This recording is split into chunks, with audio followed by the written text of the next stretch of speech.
Guys, previous lecture में अपने पहुंचे थे जो अपने पास मोनोहैलाइड्स थे, है ना। मोनोहैलाइड्स थी, उसकी प्रिपरेशन देखी थी, उसकी केमिकल प्रॉपर्टीज देखी थी। अब वहीं से एक पॉइंट उठा रहा हूं मैं। जब हम किसी एल्किल हैलाइड की रिएक्शन KCN पोटेशियम साइनाइड या सिल्वर साइनाइड यानी AgCN से जब करवा रहे थे तो हमारे पास दो स्पीशीज बन रही थी। एक पोटेशियम साइनाइड से जब मैंने रिएक्शन करवाया एल्किल हैलाइड से तो एल्किल साइनाइड बनता था। दूसरा बनता था जब हम सिल्वर साइनाइड से रिएक्शन करवाते थे तो आइसोसाइनाइड बनता था, है ना। अब यहां पर इन दोनों बंदों की कुछ प्रॉपर्टी है। एक है हाइड्रोलाइसिस यानी जल अपघटन और दूसरा है रिडक्शन। ये आप लोगों को देखना है क्योंकि यहां से क्वेश्चन पुटअप होता है। अब क्वेश्चन यहां पर कैसे पुटअप होता है वो सुनना। साइनाइड और आइसोसाइनाइड तुम्हारे कोर्स से हट चुका है, इसका मतलब वो यहां से पक्का एक क्वेश्चन उठा सकता है। यहां पर कुछ रिएक्शंस है, वो रिएक्शंस देखते हैं, देखना। तो यहां पर मैं लिख रहा हूं हाइड्रोलाइसिस वाली और यहां अपने बात करेंगे रिडक्शन वाली रिएक्शन की, यानी अपचयन वाली अभिक्रिया और यहां पर जल अपघटन वाली अभिक्रिया। अब किसके लिए बात करनी है? बात करनी है पहला एल्किल साइनाइड के लिए। यहां पर भी किसके लिए बात करनी है? एल्किल साइनाइड के लिए, ठीक है। अब मैं यहां कोई एल्किल साइनाइड ले रहा हूं, फॉर एग्जांपल मैंने लिया CH3C triple bond N, alkyl cyanide है। अब मैं क्या करना चाह रहा हूं? इसका जल अपघटन यानी हाइड्रोलाइसिस। अब सुनना, हाइड्रोलाइसिस भी दो टाइप से होता है। पहला पूर्ण जल अपघटन, दूसरा आंशिक जल अपघटन, यानी मैं बोल सकता हूं इंग्लिश में इसको complete hydrolysis and other one is partial hydrolysis. तो इसकी एक ट्रिक है, ध्यान रखना।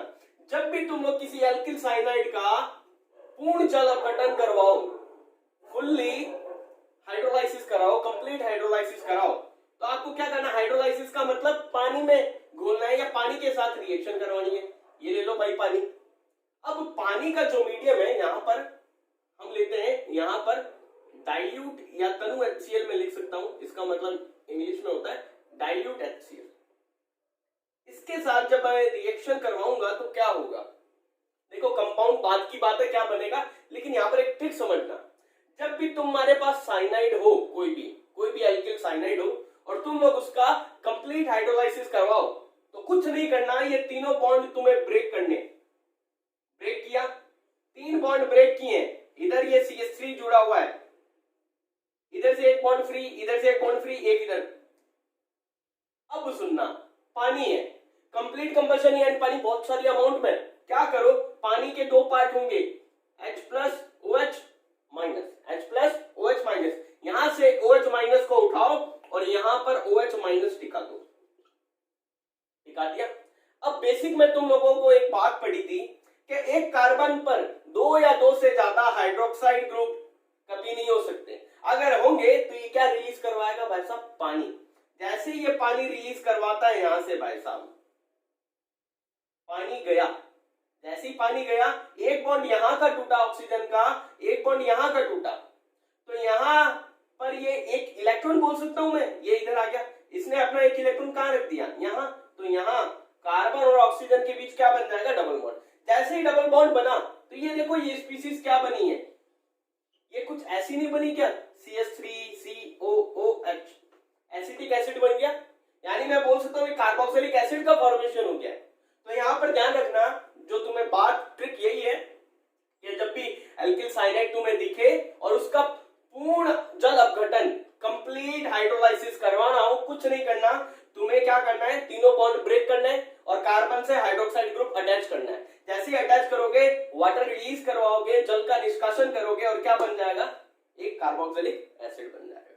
अब कोई पूछे सर ये बाकी कहां गया, तो नाइट्रोजन कहां गया? अब सुनना, जैसे ही OH माइनस यहां पर जुड़ा, ये पीछे क्या बचा है? H+। अब तनु HCl है भाई साहब, क्या है? तनु HCl है। अब तनु HCl है, ये क्या प्रोवाइड करेगा? मैं H+ प्रोवाइड करेगा।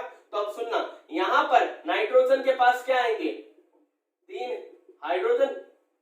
जो HCl में एक हाइड्रोजन प्रेजेंट है वो भी क्या होगा? यहां पर आएगा, इससे जुड़ेगा। जैसे ही जुड़ेगा यहां पर एक आयन बनेगा NH4+, अमोनियम आयन।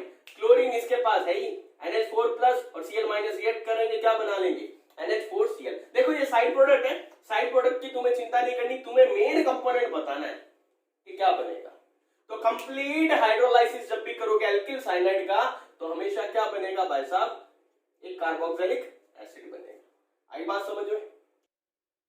ये तो हुआ कंप्लीट यानी पूर्ण जल अपघटन, हाइड्रोलाइसिस पूर्ण जल अपघटन। अब अपने बात करते हैं अपूर्ण की यानी पार्शियल की। पार्शियल में क्या होगा अब सुनना, ये वापस मैंने लिखा एल्किल साइनाइड, ठीक है। अब यहां पर पानी का अमाउंट देखो, यहां क्या था, ज्यादा था। अब कितने मॉलिक्यूल अपने यहां लिए थे, तो मैंने 3 लिए थे, 3 लिखो। अब यहां पूर्ण में कंप्लीट में 3 है तो यहां 3 से क्या होंगे, कम होंगे। अब क्या करना है, जब ये पानी के साथ यहां पर तनु HCl है लेकिन यहां पर क्या होगा, कंसंट्रेटेड HCl, सांद्र HCl होगा। बस ये चीज ध्यान रखनी है। जब ये यहां पर रिएक्ट करेगा तो ये एक बॉन्ड तोड़ो, जैसे बॉन्ड टूटा 2 बॉन्ड का फॉर्मेशन, फिर एक बॉन्ड टूटा फिर 2 बॉन्ड का फॉर्मेशन। यहां पर तो कौन आ जाएगा, हाइड्रोजन, हाइड्रोजन। अब यहां पर हाइड्रोजन क्यों आया और यहां पर OH मैंने क्यों लिखा, तो हमें पता है एक चीज कि यहां पर इलेक्ट्रोमैग्नेटिक इफेक्ट लगेगा, इलेक्ट्रोमैग्नेटिक इफेक्ट लगेगा। तो यहां पर इस बंदे को अगर गौर करूं, इसकी इलेक्ट्रोनेगेटिव ज्यादा है तो ये पार्शियल नेगेटिव, ये पार्शियल पॉजिटिव। OH नेगेटिव होता है, पॉजिटिव से अट्रैक्ट होगा, ये नेगेटिव है H प्लस से अट्रैक्ट होगा, तो यहां करके जुड़ेंगे। अब सुनना, ये देखो वापस यहां पर क्या हुआ है, इसको मैं ऊपर ना बना के यहां नीचे बना देता हूं, इनको दोनों बॉन्ड्स को, ठीक है। तो देखना क्या होगा, ये मैंने ऐसे लिख दिया। जैसे ही मैंने OH OH यहां रखा, मेरे को पता है एक कार्बन पे 2 से ज्यादा हाइड्रोक्साइड ग्रुप नहीं हो सकते। अगर नहीं होंगे तो भाई साहब ये देखो क्या रिलीज करवाएगा, पानी। जैसे ही पानी निकला, पानी निकलते ही क्या बचा, यहां पर क्या आ जाएगा, डबल बॉन्ड O आएगा। अब देखो क्या बन रहा है, ये CH3CO एमाइड बना। तो यहां पर पार्शियल हाइड्रोलाइसिस में क्या ध्यान रखना है, आपको क्या मिलेगा, एक एमाइड मिलेगा। जब भी साइनाइड ग्रुप का यानी एल्किल साइनाइड का क्या करवाओगे, पार्शियल हाइड्रोलाइसिस कराओगे, अमाइड मिलेगा आपको। ये बात तुम लोगों को ध्यान रखनी है। तो ये दोनों की ट्रिक तुम्हें ध्यान रखना है। कंप्लीट में करवाया, तीनों बॉन्ड तोड़ोगे, कार्बन से हाइड्रोक्साइड ग्रुप जोड़ोगे, पानी रिलीज कराओगे, जो भी बना वो आपका कार्बोक्सिलिक एसिड होगा। लेकिन अपूर्ण यानी पार्शियल हाइड्रोलाइसिस में अब कैसे पता लगेगा कि भाई कभी ऐसी रिएक्शन आ गई, सिंपली ये लिखा हुआ आ गया। फॉर एग्जांपल मैं लिख देता हूं, CH3Cl लिखा हुआ आ गया, ये H2O लिखा हुआ है, प्लस यहां पर कंसंट्रेटेड HCl लिखा हुआ आ गया। अब तुम्हें पता नहीं है कि भाई ये क्या हो रहा है, इसका तुम्हें ये पता है पानी है, इसका मतलब हाइड्रोलाइसिस होगा, ठीक है। अब ये सोचो कि पूर्ण है कि अपूर्ण है, यानी कंप्लीट वाला है कि पार्शियल वाला। तो यहां देखना रिएजेंट क्या है, कंसंट्रेटेड है, सांद्र है, सांद्र है तो क्या होगा, अपूर्ण होगा। अगर यहां डाइल्यूट होता तो क्या होता, पूर्ण होता। ये बात ध्यान रखना, ठीक है। अब अपने बात करते हैं रिडक्शन की। देखो भाई रिडक्शन कैसे करना, वही एक मैं ले लेता हूं साइनाइड, ये साइनाइड लिया भाई, ठीक है। रिडक्शन करवाना है मतलब हाइड्रोजन का एडअप होना चाहिए। तो अब सुनना, 2 रिएक्शंस हैं इसकी, वही एक पूर्ण एक अपूर्ण, एक पूर्ण और एक अपूर्ण, या अपूर्ण से ज्यादा बेटर क्या है, आंशिक, नॉट अपूर्ण, यानी पार्शियल, और एक है कंप्लीट रिडक्शन। अब बात वही आती है, अगर कंप्लीट रिडक्शन हो तो कैसे पहचाने, आंशिक रिडक्शन हो यानी आंशिक अपचयन हो तो कैसे पहचाने। कंप्लीट जब भी होगा ना तो हमेशा ध्यान रखना, यहां पर जो रिएक्शन है वहां जो मीडियम है वो सोडियम और एथिल अल्कोहल यूज होगा। यहां जो sodium ethyl alcohol as a catalyst use होते हैं, ये क्या प्रोवाइड करते हैं, हाइड्रोजन प्रोवाइड करते हैं। ये क्या प्रोवाइड करेंगे, हाइड्रोजन। मैं H लिख रहा हूं यहां पर सिंपली, है ना। वो चाहे जितने मैं H ले सकता हूं, वो डिपेंड करेगा मेरी रिएक्शन में कितनी रिक्वायरमेंट है H की। लेकिन यहां पर क्या होगा, यहां पर इसको कैसे पहचानोगे कि पार्शियल कौन सी है। तो यहां पर ध्यान रखना, यहां जो यूज होगा टिन यूज होगा, प्लस HCl यूज होगा, प्लस एक और कंपोनेंट यूज होगा यहां पानी। अब पानी क्यों यूज हुआ है, तुम लोग सोचोगे सर ये तो हाइड्रोलाइसिस है, नहीं मैं भी बताता हूं कैसे होगा। देखना इस रिएक्शन को अगर मैं देखूं, वही बॉन्ड ब्रेक करूं, सबसे पहले तुम्हें इलेक्ट्रोमैग्नेटिक इफेक्ट पता है, जैसे ही कोई मल्टीपल बॉन्ड सिस्टम दिखा इलेक्ट्रोमैग्नेटिक इफेक्ट लगाओ यानी बॉन्ड तोड़ो।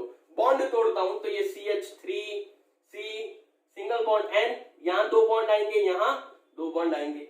अब आ क्या रहा है, यहां पर अटैक कौन कर रहा है, हाइड्रोजन आ रहा है। कितने हाइड्रोजन आएंगे, 1 2 3 4, तो यहां कितने हाइड्रोजन लिखूं भाई, 4। तो यहां पर ये क्या बन गया, H H H H। तो ये क्या बना, ये कुछ अमीन सा नहीं लग रहा क्या आप लोगों को, ये अमीन बन गया, 1 डिग्री अमीन। ठीक है, अब यहां पर आती है बात, देखो पार्शियल है, इसका मतलब यहां तो फुल्ली हाइड्रोजन की छूट थी, क्या जितने चाहिए आप ले लो, लेकिन यहां छूट नहीं है। तो हम क्या करेंगे, सबसे पहले एक बॉन्ड को तोड़कर हाइड्रोजन ऐड करेंगे। जैसे ही मैं ऐड करता हूं, यहां पर देखना ये CH3C double bond N, bond break. जैसे ही ब्रेक हुआ, एक एक हाइड्रोजन दिया, ये दे दिया, दे दिया। जैसे ही हाइड्रोजन दिया, ये क्या बना, CH3CHNH, यही बना। अब मैं यहां थोड़ा रफ करता हूं ताकि ये रिएक्शन को आगे यहां कंटिन्यू कर दूं। तो अब देखो वो क्या बना, CH3CH डबल बॉन्ड NH, ये बना है। अभी तक मैं क्या काम कर रहा हूं, यहां पर हमें पता है ये पार्शियल है, कैसे पता लगा, टिन और HCl यूज हुआ। जैसे ही ये बंदा बना, अब मैं इसको क्या करूंगा, इसका हाइड्रोलाइसिस करवा दूंगा, यानी पानी के साथ, यानी वो पानी अब यहां यूज आएगा। आई बात समझ में? अब ये पानी कैसे रिएक्ट करेगा, इसको खोल के लिखता हूं कुछ ऐसे, ये ऐसे खोल के लिखा। जैसे ही खोल के लिखा तो यहां पर देखो एक चीज बन रही है, यहां से बॉन्ड ब्रेकिंग होगी। ये क्या बनी, ये अमोनिया बन के बाहर निकला, अमोनिया बन के बाहर निकला। डबल बॉन्ड यहां से टूटा, यहां से 2 बॉन्ड टूटे, ये ऑक्सीजन जाके यहां चिपक जाएगा। क्या बना, CH3CHO, एल्डिहाइड बन गया। ठीक है, अब सुनना, इन दोनों रिएक्शन बहुत इंपॉर्टेंट है क्योंकि इनके नाम है। नाम क्या है वो सुनना, जो कंप्लीट वाली है उसको तो बोलते हैं मेंडियस रिएक्शन, और इसको बोलते हैं, यहां लिख देता हूं इसका नाम, स्टीफन रिएक्शन। ठीक है, ये इंपॉर्टेंट है, दोनों रिएक्शन ध्यान रखना। इंपॉर्टेंट तो ये भी थी, लेकिन ये नेम रिएक्शन है तो ऑब्वियस सी बात है इंपॉर्टेंट है। तो नेम रिएक्शन लास्ट में तुम्हें बता दूंगा कौन कौन सी नेम रिएक्शन है इस चैप्टर में, वो तो तुम्हें पक्का पक्का याद होनी चाहिए क्योंकि 1 नंबर में पूछ लेता है। तो ये बात आई समझ, आगे चले। अब बात करते हैं डाई हेलोजन की। अब अपनी बात करते हैं डाई हेलोजन की। डाई हेलोजन अपने पास 3 थे, जेम डाई हैलाइड, विस डाई हैलाइड या विसिनल हैलाइड, और एक क्लास था अल्फा ओमेगा।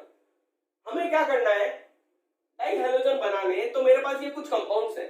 पहला है aldehyde, other one is ketone, ये है अल्काइन, ये है एल्कीन, और ये है एथिलीन ग्लाइकोल।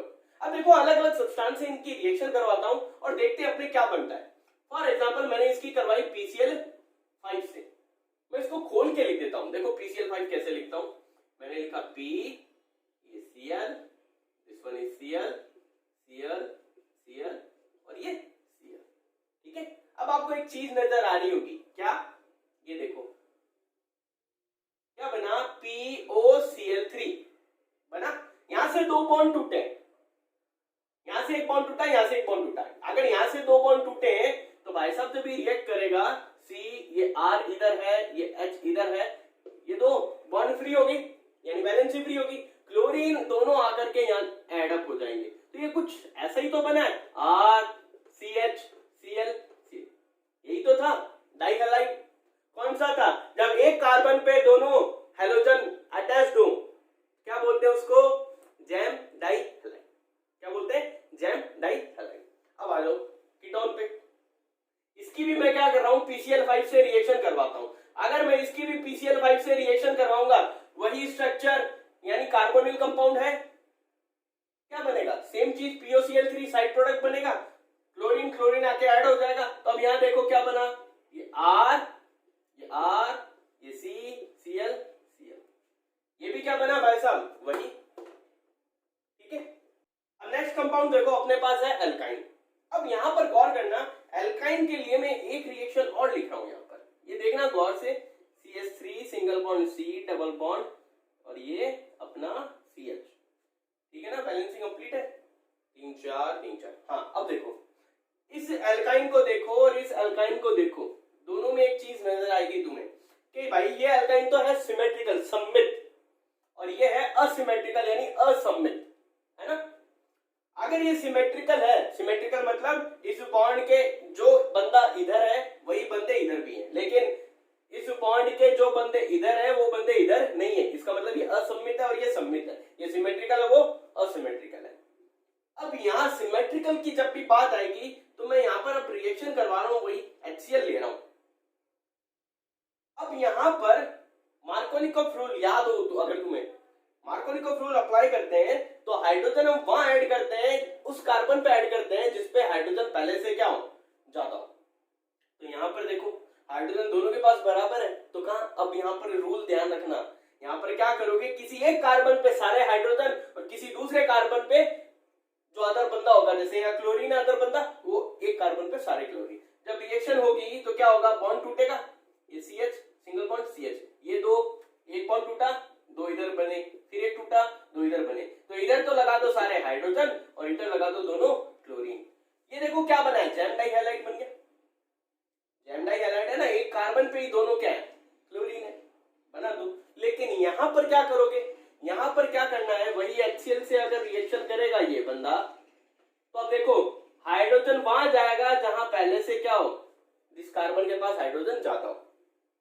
तो अब कितनी अमाउंट चाहिए अपने को वो देखते रहो, ये CH3C सिंगल बॉन्ड CH, यहाँ दो बॉन्ड बनेंगे, यहाँ दो बॉन्ड बनेंगे, यहाँ तो कितने आएंगे हाइड्रोजन, दो, और यहाँ दो क्लोरीन, यानी दो HCl की रिक्वायरमेंट यहाँ भी है, दो HCl की रिक्वायरमेंट को बैलेंस कर लेना आप लोग। इस तरीके से ये एक ही कार्बन पे दोनों क्लोरीन है तो ये भी जैम डाइहैलाइड है। आई बात समझ में। नेक्स्ट देखो एल्कीन है, एल्कीन की अब मैं यहाँ क्लोरीन से रिएक्शन करवा रहा हूं, ठीक है, in the presence of CCl4। जब क्लोरीन से रिएक्शन कराऊंगा अब तो सिंपल सी कहानी है भाई, बॉन्ड टूटेगा, ये CH2 यहाँ बॉन्ड बना क्लोरीन क्लोरीन, ये विसिनल हैलाइड यानी विस डाइहैलाइड बन गया। आई बात समझ। अब नेक्स्ट देखो एथिलीन ग्लाइकोल, इसकी मेरे को रिएक्शन करवानी है किसके साथ भाई साहब, PCl5 के साथ। अब वही बात है भाई, PCl5 के साथ ये बंदे रिएक्शन करेंगे तो कंपाउंड देखो, एक साइड प्रोडक्ट क्या बन रहा था, POCl3, यहाँ पर एक ऑक्सीजन है तो PCl5 कितना, एक है तो एक ही POCl3 बनेगा, एक ऑक्सीजन यहाँ भी है, तो इसका मतलब ये PCl5 मेरे को कितने लेने होंगे, दो। जैसे ही मैं दो PCl5 लेता हूं तो इसको खोल के लिख रहा हूं, देखो यहाँ पर इस तरीके से लिख रहा हूं, ये P, ये Cl, ये Cl, ये Cl, Cl, ठीक है, ये एक Cl, ये एक दो Cl, इधर भी P, Cl, Cl, Cl, ये एक Cl इधर, ये एक Cl इधर। अब सुनना, ये HCl बना, ये क्या बना, HCl, तो 2 मोल HCl के बाहर, ठीक है, ये O POCl3 बाहर, कितने मोल, 2 मोल, क्या बचा, एक Cl यहाँ का बचा, एक Cl यहाँ का बचा, तो यहाँ पर आकर के जुड़ जाएगा, तो CH2 Cl, साइड प्रोडक्ट क्या बना, मैं यहाँ लिख देता हूं, 2 मोल POCl3 बना और 2 मोल HCl बना। ये रिएक्शंस थी किसकी, डाइहैलोजन की मैन्युफैक्चरिंग की। अब एक रिएक्शन है इसमें अल्फा ओमेगा डाइहैलाइड की, वो देखो, इसको रफ करता हूं। अब देखो अल्फा ओमेगा के लिए, अल्फा ओमेगा डाइहैलाइड की मैन्युफैक्चरिंग कैसे करोगे, तुम्हें याद है COOAG, ये कार्बोक्सिलेट सॉल्ट था, मैं क्या कर रहा हूं, इसका कार्बोक्सिलेट सॉल्ट ले रहा हूं, ये कुछ ऐसा, ये कुछ बड़ा सा कार्बोक्सिलेट सॉल्ट है, इसकी रिएक्शन ब्रोमीन से करवा रहा हूं in the presence of CCl4 वही, ठीक है। तो अब देखो यहाँ पर, अब तुम्हें इतना सा पता है, ये देखो 2 ब्रोमीन है, AgBr, एक AgBr, तो 2 मोल AgBr बाहर, ठीक है, और 2 मोल CO2 भी बाहर, ठीक है। अब यहाँ पर वैलेंसी फ्री हो गई, यहाँ पर भी वैलेंसी फ्री हो गई, तो मैं क्या करता हूँ, इसको 2 मोल ले लेता हूँ, तो यहाँ पर एक Br आएगा, यहाँ पर एक Br आ जाएगा, क्या बनेगा, ये CH2 ये Br, ये CH2 और ये Br, ये हो गया इस कार्बन की ये लंबी चेन। इस लंबी चेन के जो दोनों एंड वाले कार्बन है उन पे कोई हैलोजन है, यही तो अपने क्या होते हैं, अल्फा ओमेगा डाइहैलाइड होते हैं। आई बात समझ में।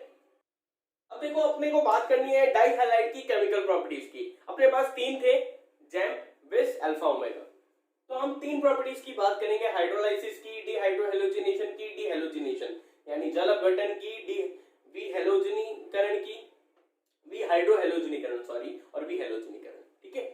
तो यहाँ पर ध्यान रखना, हाइड्रोलाइसिस में क्या होता है, KOH की प्रेजेंस में इसका हाइड्रोलाइसिस करवाया जाता है, यानी ये बंदा पानी के साथ रिएक्शन करता है ये एक्वस KOH की प्रेजेंस में। यहाँ एक्वस KOH कोई रिएक्शन नहीं करेगा। डिहाइड्रोहेलोजिनेशन का मतलब क्या है, अल्कोहलिक KOH की प्रेजेंस में रिएक्शन करवानी है।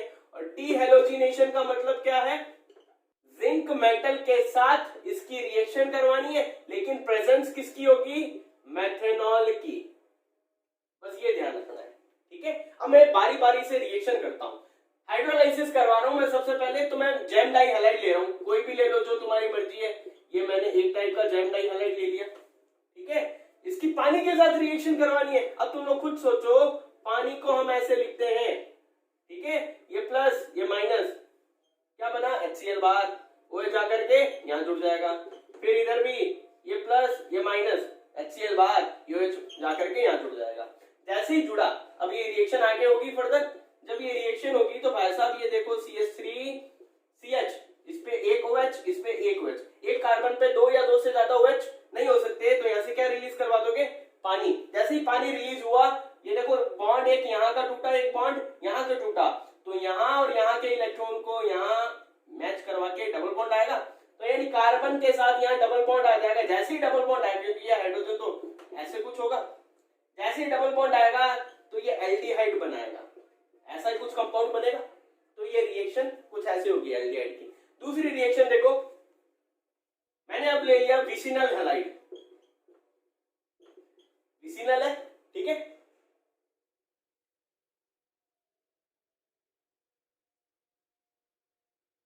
इसकी भी रिएक्शन पानी के साथ, इसकी भी रिएक्शन पानी के साथ, तो भाई साहब HCl बार OH जाकर के यहाँ जुड़ा, एथिलीन ग्लाइकोल बन जाएगा सिंपली। OH यहाँ जुड़ेगा, OH यहाँ जुड़ेगा, बना सकते हो, ठीक है। नेक्स्ट रिएक्शन देखो, डिहाइड्रोहेलोजिनेशन करवा रहा हूं मैं, ठीक है। वही वापस जैम डाई हैलाइड लेता हूं मैं, ये Cl। अब तुम लोगों को एक चीज पता है भाई साहब, अल्कोहलिक OH, मैंने तुम्हें हमेशा बताया अल्कोहलिक OH जब भी आ जावे, ये बंदा क्या करेगा, यहाँ पर जो भी हैलोजन जुड़ा हुआ अपने पास वाले कार्बन से हाइड्रोजन से रिएक्ट करेगा, तो हाइड्रोजन और क्लोरीन यानी हाइड्रोजन और हैलोजन दोनों रिमूव हो जाएंगे। तभी तो नाम क्या है, डिहाइड्रोहेलोजिनेशन। हाइड्रोजन और हैलोजन दोनों बाहर निकलेंगे, तो निकालो बाहर। यहां से क्या करता हूं, इस हाइड्रोजन को, एक यहां हाइड्रोजन एक यहां, तो ये देखो क्या बना, HCl, ये HCl बना। एक बॉन्ड ये टूटा, एक बॉन्ड ये टूटा, इन्होंने मिलकर क्या बना लिया, यहाँ डबल बॉन्ड। एक बॉन्ड ये टूटा, एक और क्या आ गया, बॉन्ड। तो क्या बन गया, एल्काइन बन गया। जैम डाई हैलाइड का क्या करवाते हैं, डिहाइड्रोहेलोजिनेशन, यानी अल्कोहलिक KOH के साथ रिएक्शन करवाते हैं अल्कोहलिक KOH की प्रेजेंस में, तो क्या बनता है, एल्काइन बनता है। तो ये रिएक्शन समझते रहना तुम लोग। नेक्स्ट देखो, अब मैं विसिनल ले लेता हूँ, ये विसिनल हैलाइड ले लेता हूँ, ये विसिनल हो गया भाई साहब, विसिनल ये बंदा रिएक्शन करेगा तो क्या होगा, तो देखो यहाँ का एक, इस क्लोरीन को मैं क्या करता हूँ, इधर लिख देता हूँ, ठीक है। ये एक हाइड्रोजन उठा के मैंने यहाँ लिख दिया, ये हाइड्रोजन उठा के मैंने यहाँ लिख दिया। ये बंदा यहाँ का हाइड्रोजन लेगा, ये बंदा यहाँ का हाइड्रोजन लेगा, बॉन्ड टूटा, क्या बना, वापस एल्काइन बन गया विसिनल से भी। सिंपल रिएक्शन है, कोई माथापच्ची नहीं है। अब बात करते हैं डिहेलोजिनेशन की, तो भाई साहब मैं यहाँ पर क्या ले रहा हूँ, वही जेम डाई हैलाइड ले रहा हूँ, जेम डाई हैलाइड, जेम। इसकी जिंक से रिएक्शन करवानी। अब जिंक में तुम लोग खुद सोचो, +2 चार्ज होता है, यहाँ से क्या निकलेगा, ZnCl2 निकलेगा। ZnCl2 निकल गया, लेकिन यहाँ पर देखो ये क्या है, CH3 सिंगल बॉन्ड CH, तो यहाँ पर तो 2 इलेक्ट्रॉन यानी 2 वैलेंसी खाली होगी, 2 इलेक्ट्रॉन पड़े। ये तो अनस्टेबल है अभी, इसको तो स्टेबल होना है, तो इसको तो बॉन्ड बनाना पड़ेगा, कोई ना कोई तो चाहिए इसे। तो इसका मतलब यहाँ पर रिएक्शन ये सिंपल ऐसे नहीं होगी, आपको 2 यूनिट इसकी लेनी पड़ेगी। जब आप 2 यूनिट इसकी लोगे तो एक जिंक एक्स्ट्रा में रहेगा, वो जो एक्स्ट्रा में रहा है वो इसकी एक और यूनिट से रिएक्शन करेगा। तो यहाँ पर मैं कुछ ऐसे लिख रहा हूं इसको। अब ये ZnCl2 की 2 यूनिट बनी बाहर, यहां से ये बंदा आया उड़ के, यहाँ CH3 इसके पास भी ये 2 यूनिट खाली है, यहाँ पर क्या बना, तो डबल बॉन्ड, तो क्या बन गया, ये एल्कीन बन गया। अब तुम लोग जरा गौर करो कि डिहेलोजिनेशन जब कोई जैम डाई हैलाइड करता है तो ये था कितने कार्बन का, 2 कार्बन का, लेकिन जो एल्कीन बनती है वो उसकी जस्ट डबल बनती है। ये चीज ध्यान रखना, ठीक है। विसिनल की देखो CH2 CH2 Cl Cl, इसकी भी जिंक से रिएक्शन, तो ये क्या हुआ ZnCl2 बार, एक बॉन्ड यहाँ से टूटा, एक बॉन्ड यहाँ से टूटा, इनके बीच क्या बन जाएगा डबल बॉन्ड, तो यहाँ पर क्या बन जाएगी simply CH2 double bond CH2 alkene बन गई। ठीक है, अब मैं यहाँ एक अल्फा ओमेगा ले रहा हूं, तो सुनना ये लिया मैंने CH2, ये CH2, ये CH2, ये Cl, ये Cl, अल्फा ओमेगा है अपना डाइहैलाइड। अब मैं क्या कर रहा हूं, इसकी भी जिंक के साथ रिएक्शन करवा रहा हूं, तो ये देखो क्या बना ZnCl2 बाहर, यहां से एक बॉन्ड टूटा, यहां से एक बॉन्ड टूटा, तो यहाँ इनके बीच क्या आएगा सिंगल बॉन्ड। तो अब ये देखो कुछ ऐसी स्पीशीज बनी है CH2 single bond, CH2 single bond, CH2, तो एक साइक्लिक स्ट्रक्चर बन गई। तो अब ध्यान रखना जब भी अल्फा ओमेगा डाइहैलाइड का डीहैलोजिनेशन करवाते हो तो साइक्लिक स्ट्रक्चर बनती है, इसका नाम क्या हो जाएगा मैथ एट प्रोपेन, लेकिन साइक्लिक स्ट्रक्चर है तो साइक्लोप्रोपेन। इसी तरह अगर ज्यादा कार्बन की होती तो कुछ और बनता। आई बात समझ में? तो ये थी डाइहैलाइड की मैन्युफैक्चरिंग और केमिकल प्रॉपर्टीज। अब अपने बात करते हैं SN1 और SN2 रिएक्शन की। अब अपने बात करेंगे SN1 and SN2 reaction. Side में एक मैं शॉर्ट इंट्रोडक्शन लिख देता हूं SN1 एंड SN2 रिएक्शन के लिए। देखो SN1 रिएक्शन का मतलब क्या है और SN2 रिएक्शन का मतलब क्या है। न्यूक्लियोफाइल सब्स्टिट्यूशन रिएक्शन, SN का नाम क्या है न्यूक्लियोफाइल सब्स्टिट्यूशन रिएक्शन, नाभिक स्नेही प्रतिस्थापन अभिक्रिया। ये केमिकल प्रॉपर्टीज है किसकी, जो अपने मोनोहैलाइड्स किए थे ना, वहां पर आता है ये टॉपिक। लेकिन मैं तुम्हें यहाँ टॉपिक वाइज बता रहा हूं कि कैसे। अब SN1 SN2 से डायरेक्ट क्वेश्चन बनता है, पहला डिफरेंस बताओ, दूसरा एक एनालिटिकल क्वेश्चन बनता है तुम्हारे दिमाग की उपज से बनता है, वो बताऊंगा कैसे होगा, पहले ये समझना SN1 SN2। SN1 वन नाम आ रहा है, इसका मतलब क्या है, यहाँ रिएक्शन का जो ऑर्डर होता है वो 1 होता है। SN2 का मतलब यहाँ रिएक्शन का ऑर्डर क्या होता है 2 होता है। पहली बात यानी ऑर्डर क्या होता है रिएक्शन का 1 होता है और यहाँ क्या होता है भाई साहब 2 होता है। दूसरा ये 2 स्टेप में कंप्लीट होती है, ये सिर्फ एक स्टेप में कंप्लीट होती है। तो 1 वाली SN1 वाली 2 स्टेप में कंप्लीट होती है रिएक्शन और SN2 वाली एक स्टेप में कंप्लीट होती है। दूसरी पॉइंट। तीसरा पॉइंट जो तुम्हें याद रखना है, देखो ये पॉइंट बता रहा हूं सिर्फ याद रखना, यहां SN1 रिएक्शन में एक मीडियम यूज होता है, मीडियम यानी माध्यम यूज होता है। वो कौन सा होता है पोलर प्रोटिक सॉल्वेंट, यानी एक ऐसा बंदा यूज होगा जो हाइड्रोजन यानी प्रोटॉन डोनेट करता हो, पहली बात।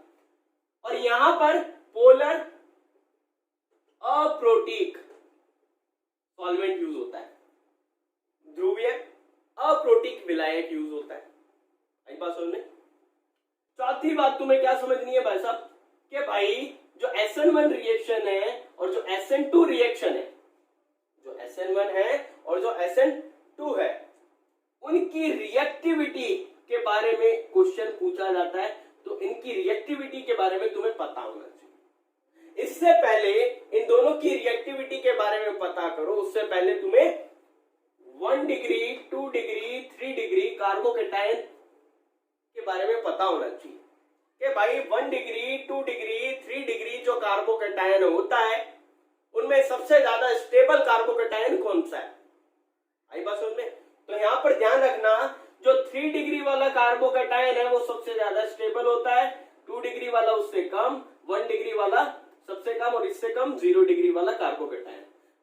ये मैंने बेसिक में भी बताया ऑर्गेनिक के, वहां पर तुम्हें देखा होगा तुम लोगों ने, तो ध्यान होगा।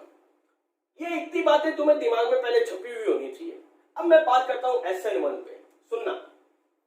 SN1 रिएक्शन 2 स्टेप में कंप्लीट होती है। पहला स्टेप क्या है, कोई ऑर्गेनिक मॉलिक्यूल होगा, मैं ऑर्गेनिक एक एल्किल हैलाइड ले रहा हूं, ये CH, यहाँ पर हाइड्रोजन टिका है, यहाँ R है, यहाँ R डैश है। ठीक है भाई साहब, हुआ क्या, यहां पर जब इस बंदे ने रिएक्शन की तो पोलर प्रोटिक सॉल्वेंट यूज हुआ, ध्रुवीय प्रोटिक विलायक यूज हुआ, जिसकी उपस्थिति में कार्बन और हैलोजन के बीच इंडक्टिव इफेक्ट अप्लाई होगा, प्रेरणिक प्रभाव अप्लाई होगा। हमें पता है हैलोजन यहाँ विद्युत ऋणता इसकी ज्यादा होती है, इसकी इलेक्ट्रोनेगेटिविटी क्या होती है ज्यादा होती है, ये साजित इलेक्ट्रॉनों को अपनी ओर खींचेगा, यहाँ डेल्टा माइनस यहाँ डेल्टा प्लस, जिसकी वजह से बॉन्ड की ब्रेकिंग यहाँ से हो जाएगी। तो पोलर प्रोटिक सॉल्वेंट यूज हुआ, इसकी वजह से यहाँ बॉन्ड ब्रेकिंग होती है, ये पहली बात दिमाग में फिट करना। जैसे ही बॉन्ड की ब्रेकिंग होगी तो भाई साहब ये X यहां से निकल के गया तो इन लोगों को, ये जो दो बचे इनको इधर खिसकने की जगह मिल गई। सोच के देखो, जैसे ही ये हुआ तो यहां पर ये हाइड्रोजन, ये R, ये R डैश और ये पॉजिटिव, ये जो बंदा बना है इसको बोलते हैं कार्बोकैटायन। तो जो पहला स्टेप होता है उसको बोलते हैं जनरेशन ऑफ कार्बोकैटायन, कार्ब धनायन का निर्माण होना। तो कार्बोकैटायन का फॉर्मेशन कब होता है? पोलर प्रोटिक सॉल्वेंट की प्रेजेंस में कार्बोकैटायन का फॉर्मेशन होता है।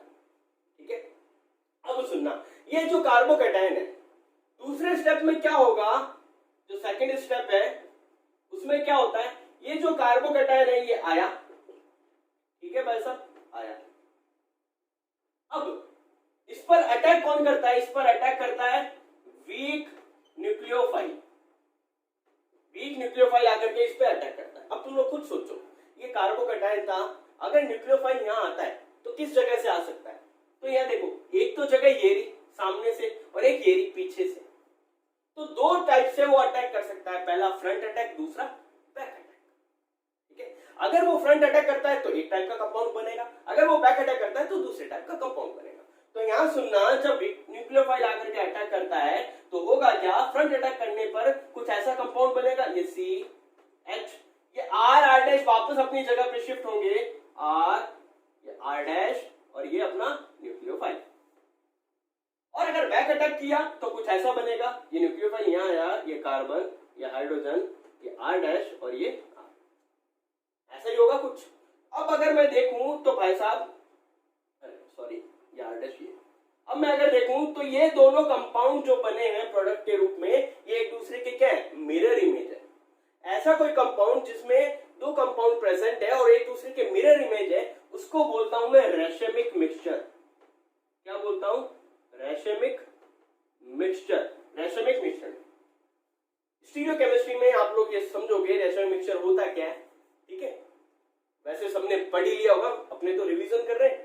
रेशमिक मिक्सचर सबको पता है, एक ऐसा मिक्सचर होता है जिससे अगर पीपीएल पास की जाए तो उसके डायरेक्शन में चेंज नहीं होता, there is no angle of rotation in PPL.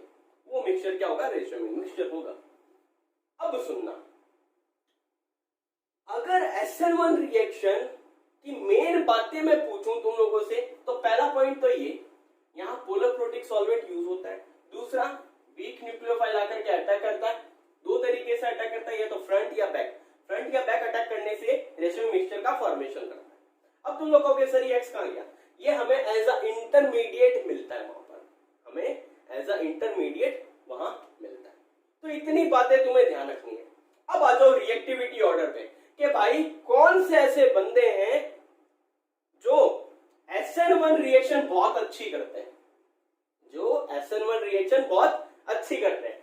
For example मैंने यहां लिखा, ये R मैं लिख देता हूं, जैसे C, ये CH3, ये CH3, ये CH3, ये Cl। एक बंदा ये लिखा मैंने और एक बंदा मैंने ये लिखा। अब मैं तुमसे पूछूं कि भाई साहब ये वाला हैलाइड या ये वाला हैलाइड, यानी एल्केन हैलाइड ये वाला या ये वाला, इन दोनों में सबसे अच्छी SN1 रिएक्शन कौन रिप्रेजेंट करेगा? तो अब सुनना बात जो मैं बोल रहा हूं।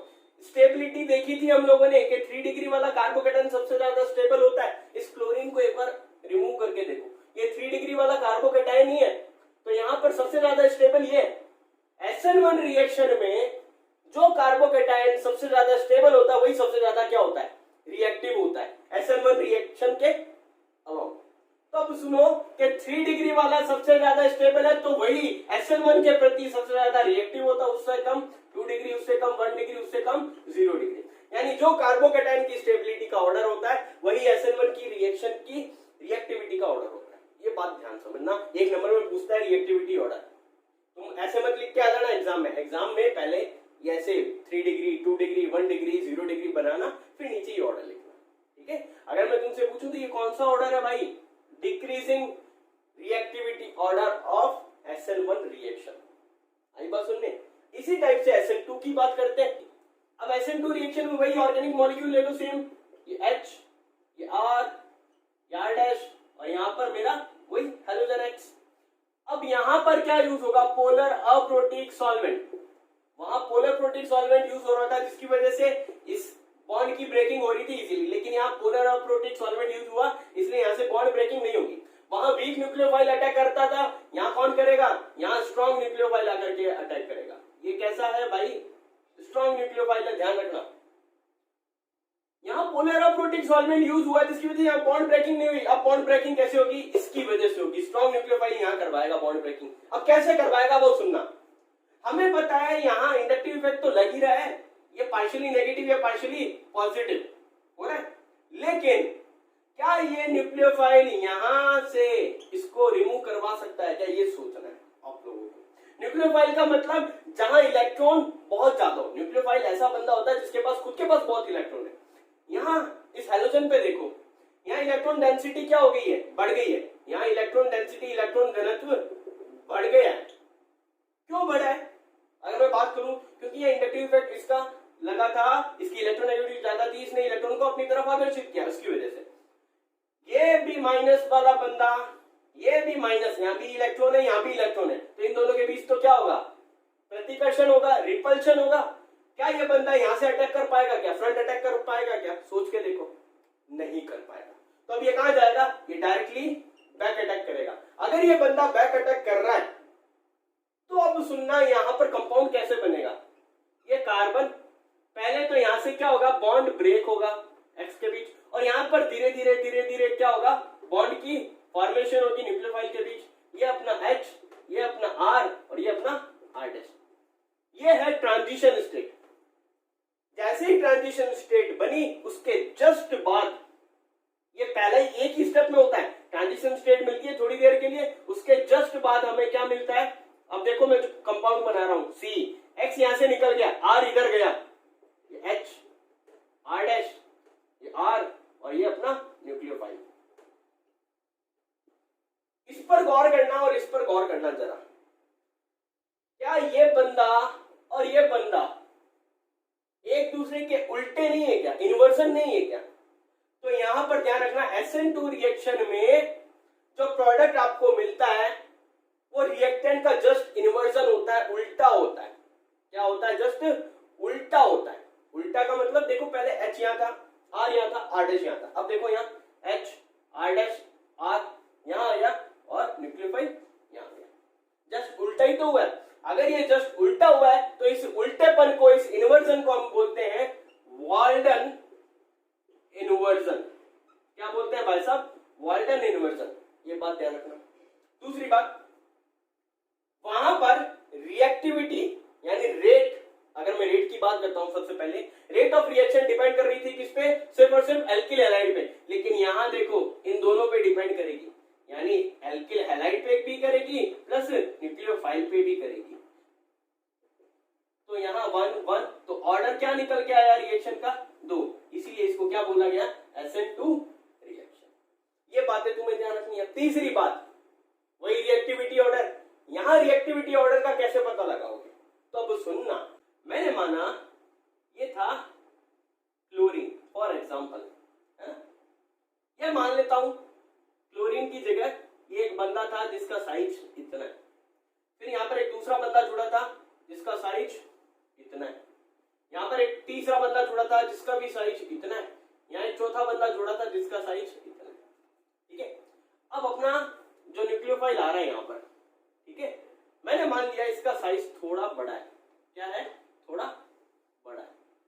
अब एक बात बताना, अगर ये न्यूक्लियोफाइल यहाँ पर आकर के जुड़ सकता है, फॉर एग्जाम्पल मैंने मान लिया ये यहाँ से ब्रेक हुआ, यहाँ पे गया, तो यहाँ पर इसको आने के लिए जगह तो चाहिए।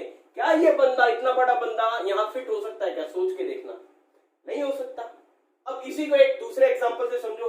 फॉर एग्जाम्पल मैंने मान लिया ये कार्बन था, यहाँ CH3 था, यहाँ CH3 था, यहाँ CH3 था और यहाँ अपना क्लोरीन था। ठीक है, एक दूसरा एग्जाम्पल मैं यहाँ लेता हूं, ये H H H और ये CH। ठीक है, अब तुम लोग मुझे यहां पर बताना कि भाई अगर न्यूक्लियोफाइल कोई आ रहा है यहां पर अटैक करना चाहता है, तो इन दोनों में कौन सा ऐसा बंदा है जो सबसे जल्दी यहां पर रिएक्ट करके एक प्रोडक्ट बना ले। जो सबसे जल्दी यहाँ पर रिएक्ट करके प्रोडक्ट बना लेगा। तो अब तुम लोग सोचोगे सर क्या बता रहे हो, समझ नहीं आ रहा। तो अब इसको समझना, हाइड्रोजन का साइज क्या होता है, जनरली छोटा होता है, ठीक है। लेकिन मैथिल ग्रुप आ गया, मैथिल ग्रुप तो क्या होगा, बड़ा ही तो होगा, साइज बड़ा ही होगा। अब क्लोरीन यहां से निकल के गया, यहां से भी निकल के गया। अब एक बात बताओ, क्लोरीन अगर यहां से निकल के गया, तुम्हें पता है ये बंदे यहां शिफ्ट होंगे, ये हाइड्रोजन यहां शिफ्ट हुआ, ठीक है, ये हाइड्रोजन यहां शिफ्ट हुआ, ये न्यूक्लियोफाइल यहां आकर के घुस गया, ठीक है, घुस गया। अब ये यहां आकर के जुड़ा है, एडअप हुआ है। क्यों एडअप हुआ है, क्योंकि यहां जगह थी, जगह इजीली ऐड हुआ।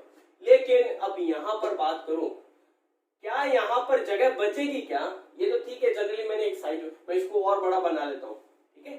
फॉर एग्जांपल ये इतने बड़े ग्रुप है,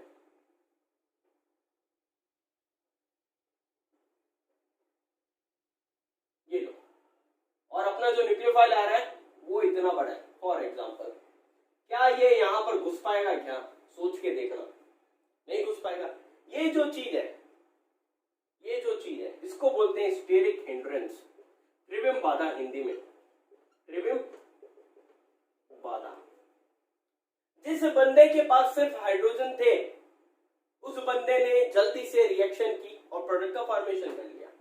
यानी जहां पर ग्रुप का साइज छोटा था वहां पर इजीली रिएक्ट कर लिया, लेकिन जहां पर ग्रुप का साइज बड़ा था वहां पर जल्दी से प्रोडक्ट का फॉर्मेशन नहीं कर पाएगा। इसी चीज को बोलते हैं त्रिविम बाधा, स्टेरिक हिंड्रेंस। तो अब सुनना, SN2 की जो रिएक्टिविटी है, ऑर्डर है, वो एक्चुअली किस पे डिपेंड करता है, वो स्टेरिक हिंड्रेंस पे। जिस बंदे का स्टेरिक हिंड्रेंस ज्यादा होगा उसकी रिएक्टिविटी कम होगी, जिसका स्टेरिक हिंड्रेंस कम होगा उसकी रिएक्टिविटी ज्यादा। स्टेरिक हिंड्रेंस का मतलब जहां पर ग्रुप का साइज छोटा है उसकी रिएक्टिविटी ज्यादा, जहां पर ग्रुप का साइज बड़ा है उसकी रिएक्टिविटी कम। तो यहां पर इन दोनों में, ये तो था मेरा 3 डिग्री वाला, ये क्या है मेरा 0 डिग्री है। अब तुम लोग खुद बताओ, अच्छे से SN2 वाली रिएक्शन कौन कर देगा, 0 डिग्री वाला या 3 डिग्री वाला। तो ऑब्वियसली आंसर होगा 0 डिग्री। तो ऑर्डर SN2 के प्रति क्या होगा कि 0 डिग्री सबसे ज्यादा रिएक्टिव, उससे कम कौन होगा 1, उससे कम 2, उससे कम 3 डिग्री। ये SN2 का रिएक्टिविटी ऑर्डर है, ठीक है, डिक्रीजिंग ऑर्डर। आई बात समझ में। अब क्वेश्चन समझो एक इस पे। अब देखो एक ये एनालिटिकल क्वेश्चन है, बोर्ड में भी आया हुआ है ये क्वेश्चन, अच्छा क्वेश्चन है, सुनना, दिमाग खोल देगा। पूछा क्या है कि ये कंपाउंड ए है, ये कंपाउंड ए है, Y से रिएक्ट करता है और कंपाउंड C का बनाता है, C बनाता है कंपाउंड, यही कंपाउंड ए है, इधर Y से रिएक्ट करता है और कंपाउंड B बनाता है। आप हमें ये बताओ, आप हमें ये बताओ कि कंपाउंड ए से C तक जाने में और कंपाउंड ए से B तक जाने में किस टाइप की न्यूक्लियोफाइल सब्स्टिट्यूशन रिएक्शन है। तो सबसे पहले ये पता लगाओ कि SN1 फॉलो हो रही है या 2 फॉलो हो रही है, SN1 हो रही है या SN2 हो रही है, सबसे पहले ये दिमाग लगाओ। अब SN1 की दिमाग में आती है, पॉइंट क्या कहते हैं याद करो, पोलोप्रोटिक सॉल्वेंट यूज होता है। क्या यहाँ कहीं पोलोप्रोटिक सॉल्वेंट दे रखा है क्या, सोच के देखो, तुम लोगों के नहीं। तो इसका मतलब यहाँ से एक पॉइंट से पता चला पोलोप्रोटिक सॉल्वेंट नहीं है, मतलब SN1 नहीं है। फिर भी मान लो उसने पोलोप्रोटिक सॉल्वेंट मेंशन नहीं किया, लेकिन प्रोडक्ट में देखो, यहां से यहां गए एक प्रोडक्ट लिए, यहां से यहां गए एक प्रोडक्ट लिए, क्या प्रोडक्ट में मिरर इमेज वाला कंपाउंड मिल रहा है क्या, रेशियो मिक्सचर मिल रहा है इधर या इधर, कहीं पे भी नहीं मिल रहा। इसका मतलब पक्का SN1 तो फॉलो कर ही नहीं रहा। तो बची कौन, इसका मतलब A से B तक जाने में और A से C तक जाने में कौन सी रिएक्शन फॉलो हो रही है, SN2। अब आपको यह बताना है कि कैसे हो रही है। तो इधर देखो, गौर करो, मैं पहले A से B तक की फॉलो अप करता हूं। यहां देखो, इस A बंदे ने Y से रिएक्ट की और B टाइप का कंपाउंड बनाया। स्थिति देखो, पोजीशंस देखो सबकी, हाइड्रोजन यहां है, यहां पर भी यहां है, C2H5 यहां है, यहां पे भी C2H5 यहां है, CH3 यहां पर यहां है, यहां पर यहां, और X की जगह यहां क्या आ गया Y। तो अब देखो, क्या ये एक दूसरे के उल्टे नहीं है क्या, इन्वर्जन नहीं है, यहां वॉल्टन इन्वर्जन हुआ है। इसका मतलब यहां से यहां आने में सिर्फ और सिर्फ SN2 रिएक्शन एक बार हुई होगी, है ना, वॉल्टन इन्वर्जन मिल गया। लेकिन यहां से यहां तक जाने में, अब देखते हैं, हमें एक बात पता चल गई कि यहां से यहां तक जाने में और यहां से यहां तक जाने में SN2 हो रही है। यहां मुझे पता लगा SN2 एक बार हुई होगी, y ने अटैक किया होगा x पे, x रिमूव हुआ होगा, ऑब्वियस सी बात है। यहां पर ये y हमें पता है ना बैक अटैक करता है, फ्रंट से कर नहीं सकता, ये यहां से अटैक नहीं कर सकता, ठीक है। कहां से अटैक करेगा, पीछू से करेगा। जैसे ही पीछे से किया ये बंदे यहां शिफ्ट हो गए, आई बात समझ में, तो ये y आकर के यहां जुड़ गया। लेकिन यहां पर देखो, यहां पर अगर गौर करके देखूं तो जो कंपाउंड यहां है वही कंपाउंड यहां है, ये कैसे हुआ होगा? हाँ, तो गौर करना, ये y इसने यहां अटैक किया होगा, अब यहां तो अटैक कर नहीं सकता, ऑब्वियस सी बात है, पिछू से करेगा। जब ये पिछू से अटैक करेगा तो CH3 यहां आएगा, y यहां जाकर के जुड़ेगा, ऑब्वियस सी बात है। फिर x दोबारा रिएक्ट करेगा, कहां अटैक करेगा भाई, यहां से, मैं बता देता हूं, ये y यहां आ जाएगा और CH3 यहां आ जाएगा। ये एक बार SN2 रिएक्शन हुई, दूसरी बार क्या हुआ होगा, यहां से x अटैक नहीं कर सकता, कहां अटैक करेगा, इधर से अटैक करेगा। जैसे इधर से अटैक करेगा ये CH3 इधर शिफ्ट हो जाएगा, y निकलेगा, CH3 इधर शिफ्ट हुआ, जैसे ही CH3 इधर शिफ्ट हुआ x वापस यहां गया। इसका मतलब A से C तक जाने में जो SN2 रिएक्शन हुई है वो कितनी बार हुई है भाई, ट्वाइस, 2 टाइम्स हुई है। तो यहां पर तुम लोग ये बताओगे A से B तक जाने में और A से C तक जाने में जो रिएक्शन हुई किस टाइप की थी, SN2 टाइप की थी। लेकिन A से B तक जाने में SN2 एक बार हुई है, लेकिन A से C तक जाने में SN2 ट्वाइस टाइम हुई है, यानी 2 बार हुई है। इस टाइप का क्वेश्चन भी एनालिटिकल पूछ सकता है, तो तुम्हें ध्यान होना चाहिए, ठीक है।